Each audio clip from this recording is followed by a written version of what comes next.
2000 வருஷம் பழமையான ஒரு டிஷ் தாங்க நீங்க நம்ம செஞ்சு பார்க்க போறோம். நீங்க தமிழ்நாடுல இருக்கீங்கன்னா கண்டிப்பா இந்த டிஷ்ஷை கேள்விப்பட்டிருப்பீங்க. அது என்ன டிஷ்னு கேட்டீங்கன்னா அதை நீங்க தான் கண்டுபிடிச்சு சொல்ல போறீங்க. சோ வீடியோ ஃபுல்லா பாருங்க, அப்பனாதான் அந்த டிஷ் பேரை உங்களால கண்டுபிடிக்க முடியும். சோ ஆரம்பிக்கலாமா?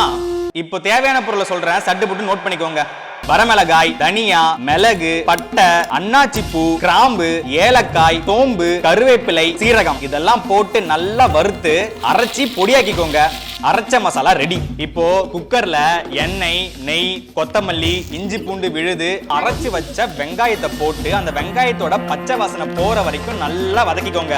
அதுக்கப்புறம் அரைச்ச தக்காளி, இது 2000 வருஷத்துக்கு முன்னாடி தக்காளி இருந்துச்சா இல்லையா நமக்கு தெரியாது, ஆனா நம்ம ஆட் பண்ணி பழகிட்டோம், நம்ம போட்டுக்கலாம்.